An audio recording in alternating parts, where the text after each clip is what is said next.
para as outras áreas da nossa vida. Essa aceleração, essa preocupação, esse desenfreio, essa vida louca, atropelando todas as coisas e esquecendo do primordial.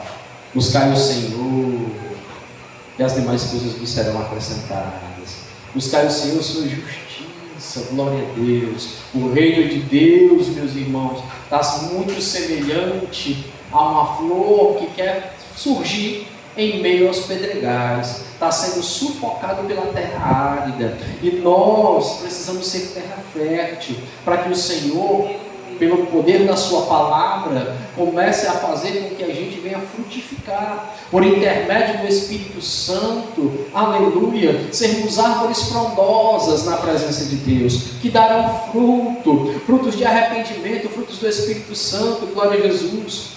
Sejais longânimos, pacientes com a vida que nós levamos, meus irmãos. Precisamos refletir o que podemos fazer para desacelerar. Se você não prestar atenção, você está colocando seus filhos no braço hoje, amanhã ele está saindo de casa, se despedindo, dizendo que vai casar. Nós precisamos observar, meus irmãos, que a velocidade das coisas está tirando o convívio, está tirando o prazer de sentar junto, de conversar, de olhar no olho, o prazer de você fazer uma refeição, de ter uma conversa saudável com a sua família. Estamos vivendo um período de atropelos. A vida tem nos colocado diante de situações mil e queremos ter, meus irmãos, capacidade de resolver tudo ao mesmo tempo naquela hora. Ora, a globalização mundial, a tecnologia, ela pode auxiliar em muitas coisas, porém, ela não pode se tornar mais um obstáculo para que venhamos viver uma vida sem paciência com o nosso semelhante, de atropelos em relação àquilo que estamos a ouvir ou a falar. Precisamos ser pacientes com todos, dizia o apóstolo Paulo. Precisamos ser longânimos com os que estão fracos também. Precisamos amparar. Está fraco, irmão? Ore, jejue, leve uma palavra, fale com ele, convide para vir à igreja, leve a igreja para dentro da casa dele de alguma forma. Sejamos sábios, meus irmãos.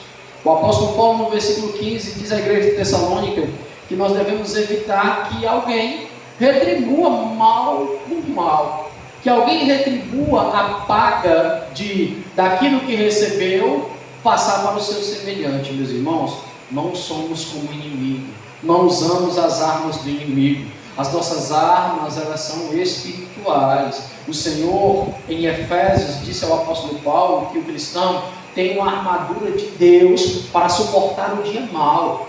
O cristão, ele tem uma armadura para resistir às investidas do inimigo. Então, meus irmãos, o que nós queremos com armas humanas? Pagar o mal que nos fizeram. Antes, Cristo deu o exemplo. Se estão fazendo mal para conosco, retribuiremos com bem. Vamos orar, vamos interceder, vamos entregar estas vidas na mão do Senhor, pois o mesmo apóstolo Paulo nos ensina que a nossa luta não é contra a carne, não é contra sangue, mas é contra os principados e potestades. Em outras palavras, é contra os seres espirituais, os seres que se instalam diante do nosso meio, através de influência, através de armadilhas, através de laços, para tentar nos fazer sair do caminho. Portanto, as hostes espirituais da maldade, elas não podem prevalecer contra um homem ou uma mulher cheia de Deus, cheia do Senhor, pois nós aprendemos com o apóstolo Paulo e a santa palavra de Deus, que ninguém retribui mal por mal, que ninguém paga o mal com o mal que nos fizeram. Antes, fazemos como José. José, quando recebeu o mal de seus irmãos, ele os testou e viu que estavam dispostos a dar a própria vida pelo seu irmão Benjamim. E agora ele entende, olha, eles aprenderam. Tanto, meus irmãos, você pode até pensar, mas José só esqueceu disso depois de ter posto seus irmãos à prova. Não, José, lembra-se, teve 2 filhos. Um se chamava Efraim, outro se chamava o quê? Manassés. Efraim significa Deus se lembrou de mim, pois José estava aprisionado no Egito e Deus lembrou-se dele no período em que ele revelou o sonho do faraó. E quando o seu coração estava em paz, Deus lhe deu um filho. E ele põe o nome daquele menino de Manassés, que significa Deus me fez esquecer o mal que me fizeram. Glória a Deus, aleluia. A palavra do Senhor está nos ensinando que Deus toma conta, meus irmãos. Deus toma providências em relação à nossa vida. Aos pequeninos de Deus, não afligis. Aos seus ungidos, não toqueis. Quem toca num desses pequeninos, toca na menina de seu olho, diz o profeta Zacarias. Portanto, nós precisamos aprender que aqueles que nos perseguem também são criaturas de Deus. Podem até não estar servindo a Deus, podem até não estar obedecendo a Deus, mas são feitura das mãos do Senhor. E é preciso que eu e você deixemos com Deus a responsabilidade de lhes visitar com correção, de lhes visitar com juízo, com aquilo que for necessário. Portanto, não pagamos o mal com o mal. Antes oramos, antes abençoamos, antes pedimos a transformação e a libertação, antes clamamos para que aquela vida possa largar a opressão do inimigo e se libertar de uma vez por todas. Meus irmãos, o apóstolo Paulo está didaticamente, pedagogicamente ensinando a igreja de Tessalônica a como se portar. Não paguem o mal com o mal, meus filhos, pelo contrário, segui o bem para com todos e entre vós. Paulo fazia questão de dizer e frisar nas entrelinhas desse texto que havia divisões entre os irmãos. Olha que coisa interessante. Uma certa feita, o livro de Atos vai dizer que Paulo, ele discutiu. Na linguagem do jovem de hoje, Paulo tretou.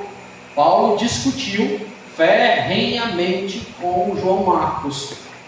Paulo discutiu ferrenhamente com Barnabé. Mas a Bíblia não nos diz que eles ficaram intrigados. A Bíblia não nos diz que eles se tornaram inimigos. Foi apenas uma questão de ponto de vista divergente, mas continuaram trabalhando em prol do reino de Deus. Meus irmãos, unidade. Deus não exige de nós, enquanto cristãos, uniformidade, que a gente cante do mesmo jeito, que a gente pregue do mesmo jeito, que a gente ore do mesmo jeito. Mas Deus exige de nós unidade. Trabalhemos em mesmo propósito, em um mesmo coração, em um mesmo sentimento, em um mesmo sentido. O crescimento do reino de Deus e a expansão do Evangelho. Esse é o nosso propósito, essa é a nossa unidade. Mas não trabalhamos de forma uniforme. Uniformidade não existe no meio do povo de Deus, porque o irmão Édio se expressa de um jeito, a irmã Diana de outro, a irmã Mogi de outro, a irmã Solange de outra, a irmã Moça de outra, a irmã Além de uma outra totalmente diferente. Cada um, Deus manifesta a sua graça como bem lhe aprouver. A graça de Deus, ela se manifesta entre os homens da maneira que aprouver ao Senhor. E é por isso que é importante, neste contexto, nós entendermos, aleluia, que devemos pagar, aleluia, bem com bem, o mal que nos fizeram com o bem, seguir o bem entre os próprios irmãos e para com todos. Às vezes, eu converso com um irmão ou outro, aí o irmão abre aquela boca abençoada, para dizer, o que é que você acha disso, isso e aquilo, sobre fulano, ciclano, beltrano? Eu só digo, eu não acho nada, eu só oro. Porque, meus irmãos, nós precisamos servir o bem de todos. Qual será o fim da nossa fé? Ficar julgando quem é mais crente, quem é mais santo, quem é menos santo, quem prega mais, quem prega menos, quem canta mais, quem canta menos, quem entende mais, quem entende menos. Se tudo é uma questão de ponto de vista, meus irmãos.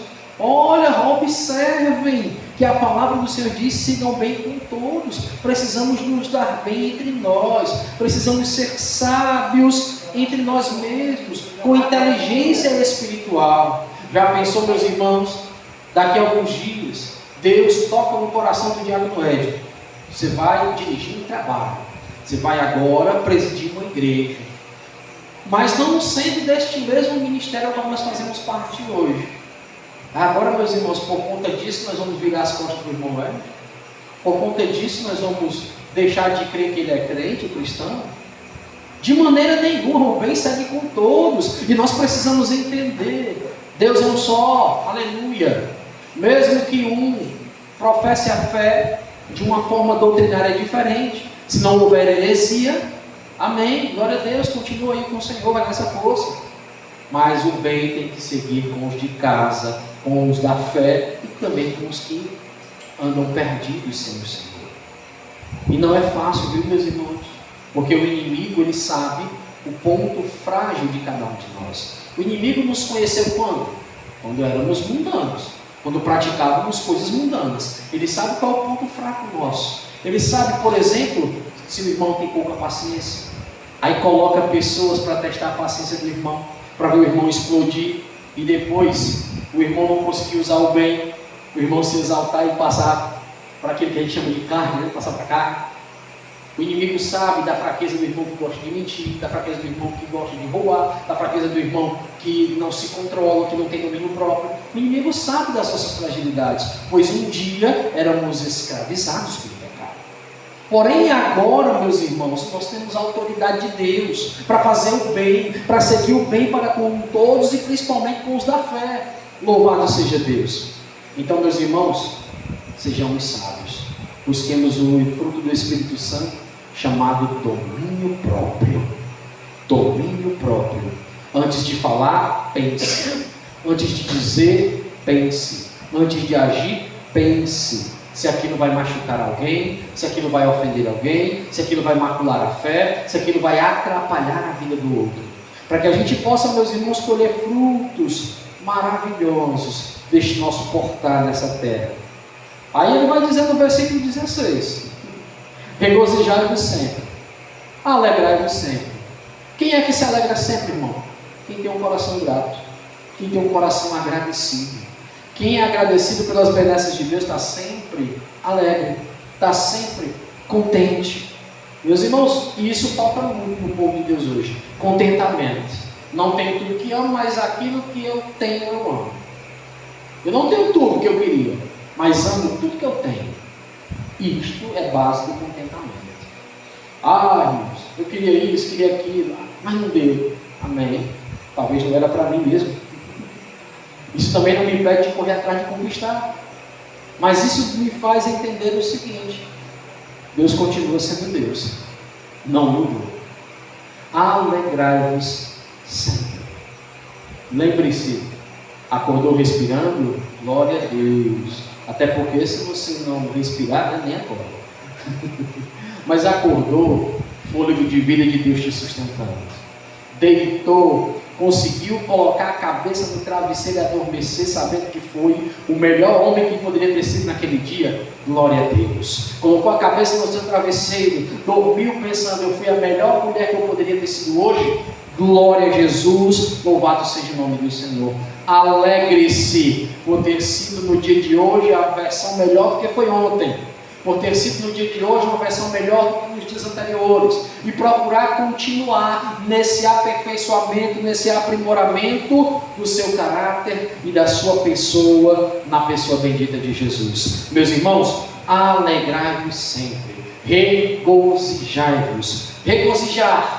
O que é o gozo? A alegria. E um regozijo, retornar à alegria. Esta alegria tem que ser duradoura e permanente. Mas se porventura ela for embora, com as dificuldades da vida, com as lutas que você está passando, traga de volta a alegria para a sua vida. Você não depende de homem, você não depende de dinheiro, você depende de Deus. E enquanto Deus for Deus na tua vida, você tem motivo de se alegrar. Você tem motivo, aleluia, de saltar na presença do Senhor, porque Ele, aleluia, é que te torna mais do que vencedor. É Ele, não outro.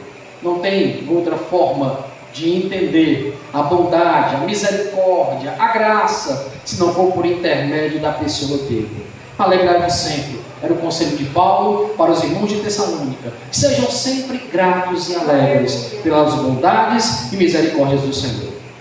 Aí ele diz algo interessante: alegrai-vos sempre não pode ser uma alegria sem motivo desmedida ou um comportamento de pateta ou de palhaço. Por isso Paulo diz no versículo de número 18: meus filhos, em tudo dei graças, porque esta é a vontade de Deus. Conquistou, glória a Deus, louvado seja o nome do Eterno. alcançou a graça, aleluia, Deus é bom o tempo todo, encontrou o favor de Deus, alcançou o favor imerecido, aleluia, Deus é bom, aleluia, está na luta, aleluia, glória a Deus, obrigado Senhor, porque sei que o meu Redentor vive, por fim se levantará por mim nesta terra. Este meu Redentor, Ele sabe até onde posso suportar as afrontas, as dificuldades que me sobrevêm. Diz a palavra, meus irmãos, que o Senhor não nos permitiu tentação que não fosse humana. Tentações que podemos suportar. Tentações que podemos olhar e dizer, não, não. Tentações que podemos correr, fugir, como fez o irmão José. Então, meus irmãos, que nós estamos esperando, aleluia, para estar diante de Deus agradecendo, sendo grato. Não quero que você me responda, é uma pergunta introspectiva. Ao acordar, agradeceu? Ao se alimentar, agradeceu? Ao abraçar o filho ou o cônjuge, agradeceu? Ao vir à casa do Senhor, já agradeceu? E vai agradecer quando sair? Em tudo, dai graças, pois esta é a vontade de Deus Pai para convosco. A vontade de Deus, meus irmãos, é que a gente reconheça o que Ele fez. E não ficar somente pedindo. Deus não impede de pedir. Deus não te impede de suplicar. Deus não te impede de clamar. Há textos em que o Senhor diz, faça prova de mim. Mas o Senhor, Ele quer primeiramente que nós venhamos reconhecer. Reconheça o que Deus fez por você. Reconheça o que Deus está fazendo por você. Reconheça o que Deus fará. Tenha visão de águia. Tenha a mente de Cristo. Comece a enxergar lá na frente. Comece a olhar para o horizonte e perceber que no caminho que você segue, Deus estará contigo lá. Lá no pontinho final. Lá no findar da carreira. Lá no completar os tempos. Lá quando você entregar a boa obra que Ele te confiou. Então, meu irmão, minha irmã, seja grato. Versículo de número 19 vai dizer que nós não podemos apagar o Espírito Santo, ou não extinguir o Espírito Santo. Irmão, extinguir, apagar o Espírito Santo. O Espírito Santo é um fogo consumidor. É possível apagar o Espírito Santo? Impossível. Mas o entendimento que o apóstolo Paulo quer dar aqui, meus irmãos, é a retirada do Espírito Santo da vida.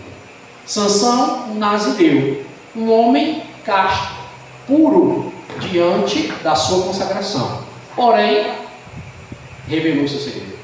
Porém, contou tudo que tinha de importante com Deus e caiu na miserável armadilha de Dalila. E agora o que ele vai fazer? Pensou que ia se livrar com a força do Espírito Santo. Ele nem percebeu que o Espírito Santo já tinha se retirado dele. O Espírito Santo ele não apaga, porque o Espírito Santo é a terceira pessoa da Trindade, é um fogo consumidor. Porém, ele se retira do crente. Porém, ele se entristece com o crente. Quando o crente deixa de orar, quando o crente deixa de estudar a palavra, quando o crente deixa de louvar, quando o crente deixa de jejuar, quando ele tem saúde para tal, o Espírito Santo se entristece. Quando o crente deixa de praticar os frutos do Espírito Santo, o Espírito Santo se entristece. O Espírito Santo se retira. O apóstolo Paulo diz que ele é penhor e garantia de nossa salvação, Efésios 1:13. Ei, meus irmãos, não apagueis ou não extingais o Espírito Santo. Não retire o Espírito Santo da sua vida. O Espírito Santo te sela, cidadão do céu, herdeiro da promessa. Você quer perder esse selo? Eu lembro que todo eletrodoméstico, todo aparelho eletrônico que funciona de forma doméstica, ele recebe um selo de a empresa que verifica, o consumo de energia, chamada selo Procel, de aparelho que mais consome, com a letra E e F, e um aparelho mais econômico, com a letra A e B. E é o que o Espírito Santo faz conosco, somente numa única letra, a letra S de sal. Está com o Espírito Santo? Salvo.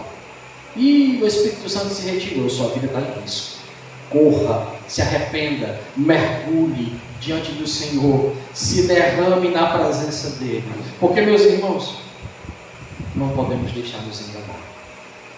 Deus escolhe sempre. Mas há a responsabilidade pessoal. O apóstolo Paulo, em Romanos, ele vai dizer: seus bonitos, porque vocês foram eleitos, escolhidos, vocês acham que tem licitude para morder uns aos outros, para se matar, para brigar, para fazer isso, para fazer aquilo? Vocês acham que tem licitude para fazer o que der na TI, qualquer coisa? Não. Muito mais agora, sabendo que somos eleitos, teremos que dar testemunho de santidade. É uma exigência, é uma cobrança. Aleluia. E se nós temos o Espírito Santo, o que é que nós queremos fazer, meus irmãos? Em desobedecer o Senhor, em apagar o Espírito Santo, em entristecer o Espírito Santo? Não podemos. Seremos cobrados. Que o Espírito Santo de Deus brilhe na nossa vida.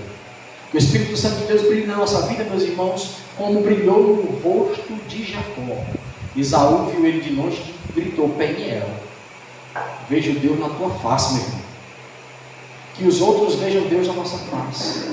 Paulo diz em 2 Coríntios capítulo 3, versículo 14, que de glória em glória, como que numa imagem de espelho, somos transformados em imagem e semelhança da glória do Senhor. Quando nós glorificamos a Deus, com a nossa atitude, com o Espírito Santo do Senhor agindo na nossa vida, somos transformados na imagem e semelhança do Senhor. O Espírito Santo nos dá a capacidade de nos tornarmos parecidos com Ele. Aleluia! Glória seja dada ao nome do Senhor. E não se assuste se alguns se afastarem de você. É porque quando você está brilhando, refletindo o brilho do Espírito Santo, as trevas não se unem com a luz. A sua luz vai incomodar as trevas. E vão começar a dizer: olha, agora o que está engajado na igreja, está engajado na igreja, quer ser isso, quer ser aquilo, se acha melhor do que o outro, e agora não faz mais isso, não faz mais aquilo, não me toque, não sei o quê. Meus irmãos, o brilho do Espírito Santo na vida do crente incomoda o inferno, incomoda as trevas, pois eles não têm mais parte. É necessário que isto ocorra. É um sinal de que agora você não é mais do mundo, mas de Cristo Jesus Nazareno. Louvado seja Deus. Não desprezeis as profecias. Meus irmãos, somos orientados a julgar tudo pela palavra. É a palavra que vai nos dizer se profecia A, B ou C é de Deus, é proveniente do Senhor, é Deus falando. Mas eu gosto de dizer para os irmãos uma verdade, viu? A palavra do Senhor, a sua profecia está aqui. A palavra é a voz de Deus revelada. Meus irmãos, busquemos entendimento do Senhor, para não ser necessário atrás do profeta e profetiza. Para não ser necessário ficar esperando em orações que alguém diga alguma coisa para você. Eu lembro de um tempo que as pessoas iam para as orações, não ia nem buscar a Deus, irmã Diana, ia só buscar o que o profeta ou a profetisa ia dizer. Aí ficavam lá ajoelhadinhos, de 12 às 4 da manhã, esperando o que o suposto profeta ou profetisa ia dizer. E muitas vezes dizia nada com nada. Eu vou lhe dizer, meus irmãos, você acha mesmo que Deus, tendo a sua palavra, vai pegar 10, 15 pessoas numa oração e ficar dizendo assim, diz isso, assim, diz aquilo, assim, diz aquilo outro, tendo a palavra como a verdade de Deus revelada? Quando é pontual naquele outro que não chegou ao entendimento, que não compreendeu a verdade de Deus para a sua vida, ou que Deus tem um propósito específico, eu entendo. Mas quando para cada um tem alguma coisa, e coisas, meus irmãos, que não são tão simples assim. Coisas como: o anjo desceu aqui agora para dizer que você assim, não sabe. Meus irmãos, vocês acham que os anjos de Deus iam perder tempo dizendo o irmão que entra pela outra rua, dizendo a irmã que não corta o cabelo assim, dizendo o irmão que começa a usar mais calça e menos short? Você acha mesmo que o anjo de Deus vai perder tempo com esse tipo de coisa? De jeito nenhum. Mas era isso que acontecia. Aí tinham apagado o Espírito Santo fazer a tempo.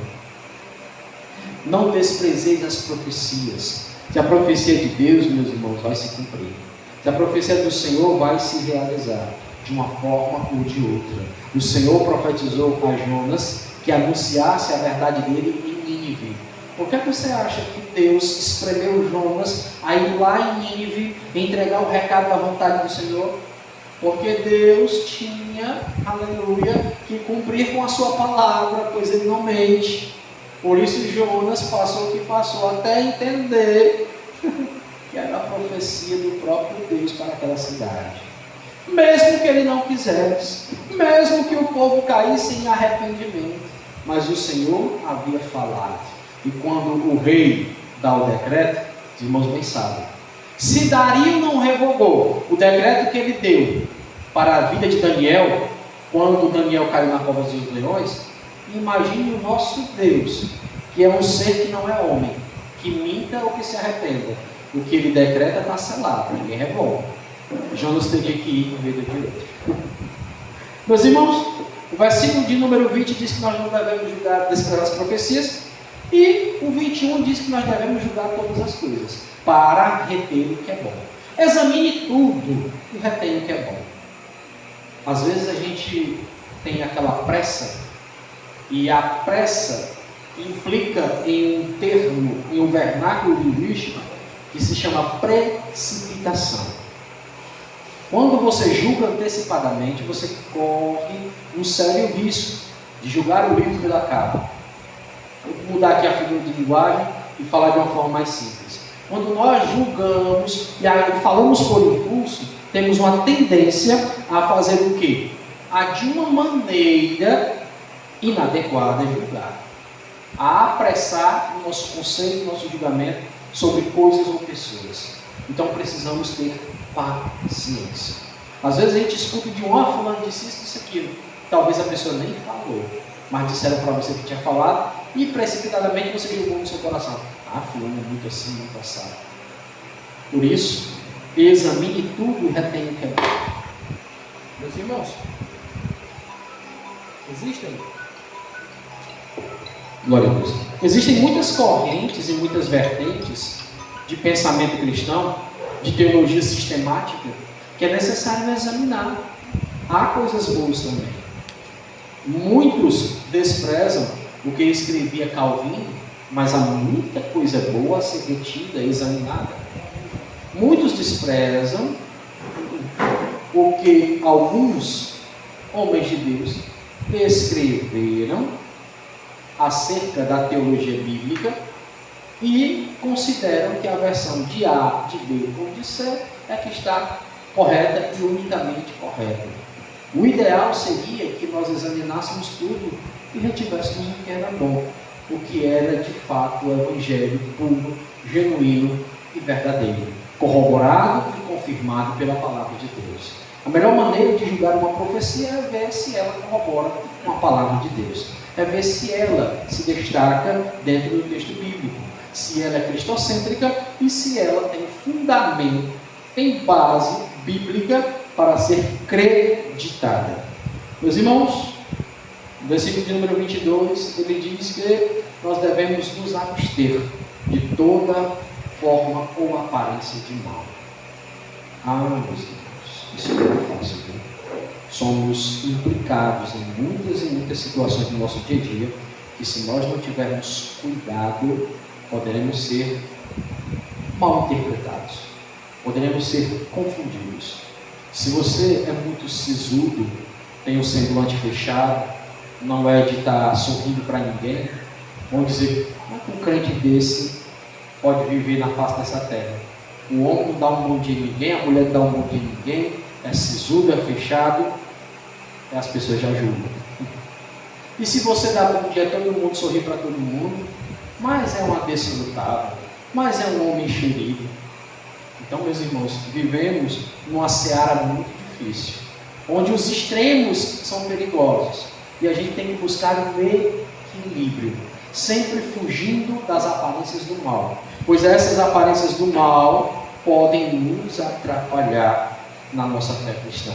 A aparência do mal, meus irmãos, ela é tão perigosa, pois ela pode levantar línguas facciosas, sentimentos de divisão, calúnias, difamações. E nós, como cristãos, temos que fugir desse tipo de coisa. A Bíblia vai nos orientar que as más conversações corrompem os bons costumes. Fujamos desse tipo de coisa. Abstende-vos de toda a aparência do mal, pois o mesmo Deus de paz vos santifique. Que Deus nos santifique, que Deus nos consagre. Que nós venhamos desejar essa consagração e essa santificação. Pois Ele vai juntar aqui, meus irmãos, o Espírito, a alma e o corpo, conservados e irrepreensíveis. Conservados para a vida de nosso Senhor Jesus Cristo. Quando o nosso Senhor vier nos buscar, Ele não só quer o Espírito santificado, Ele quer um corpo também santificado. Ele quer também uma alma santificada. Ele não quer somente um Espírito que conhece, que teme e que sabe qual é a vontade de Deus. Ele quer um corpo também que obedeça, produza e trabalhe em prol do reino de Deus. Ele quer também uma alma que comungue da mente de Cristo e dos pensamentos do Senhor. Então a junção de corpo, alma e espírito precisa estar diante de Deus de maneira irrepreensível. Paulo nos ensina que o Senhor vem buscar a nossa vida em plenitude, para que possamos ser julgados e absolvidos ou julgados e condenados. Tomara a Deus que julgados e absolvidos, perdoados, remidos, redimidos pelo nosso Senhor e Salvador Jesus Cristo. Amém? Vamos ficar de pé. Em nome de Jesus, glória a Deus. Quero convidar aqui o diácono Ed a fazer esta oração, em nome de Jesus.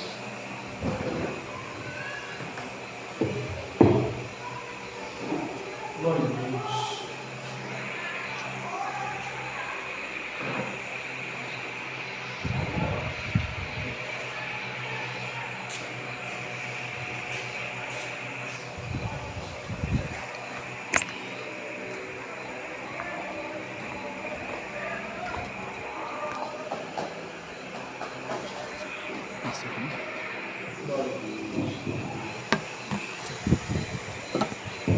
Salve a igreja do Pai do Senhor Jesus, amém?